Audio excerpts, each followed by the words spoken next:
Hello friends, எல்லாருக்கும் பொங்கல் நல்வாழ்த்துக்கள்.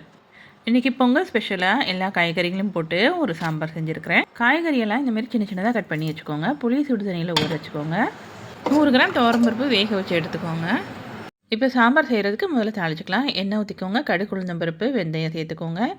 கடுகு, உளுந்து, வெந்தயம் எல்லாம் பொரிஞ்சு வரட்டும். முதல்ல வெண்டைக்காய் போட்டு வதக்கிக்கலாம். நல்லா ஃப்ரை பண்ணிக்கோங்க. அப்போ தான் பிசு பிசுப்பு இல்லாமல் இருக்கும். அடுத்தது தக்காளி சேர்த்து வதக்கிக்கோங்க. இப்போது ஒவ்வொரு காய்கறிகளாக சேர்த்து கருணக்கிழங்கு சேர்த்துருக்கிறேன், வெள்ளை பூசணிக்காய் சேர்த்துருக்கிறேன், கேரட் சேர்த்துருக்கிறேன், 2 சிறுக்கிழங்கு தோல் சீவிட்டு சின்ன சின்னதாக கட் பண்ணி சேர்த்துருக்கிறேன். அடுத்து மஞ்சள் பூசணிக்காய் தோல் சீவிட்டு சேர்த்துருக்கிறேன். அடுத்து பச்சை மொச்சை சேர்த்துருக்கேன். எல்லா காய்கறிகளும் கொஞ்சம் நேரம் வதக்கட்டும். அப்போ நல்லா டேஸ்ட்டாக இருக்கும்.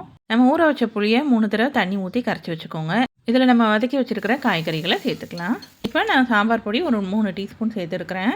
காய்கறிகள் நிறைய சேர்த்துருக்குறோம், பருப்பும் சேர்க்க போகிறோம். அதனால் காரம் கொஞ்சம் கூடவே சேர்த்துக்கோங்க. மஞ்சள் பொடி 1/2 டீஸ்பூன், தேவையான அளவு உப்பு சேர்த்து நல்லா கலந்து விட்டு நல்லா கொதிக்க விடுங்க.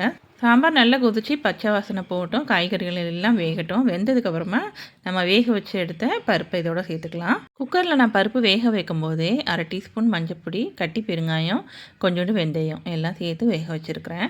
அவ்வளோதான். எல்லாமே கொதித்து வந்ததுக்கப்புறமா கருவேப்பிலை, கொத்தமல்லி கடைசியாக போட்டு இறக்கிடுங்க. சுவையான சாம்பார் ரெடி ஆயிடுச்சு. நீங்களும் ட்ரை பண்ணி பாருங்கள். தேங்க்யூ.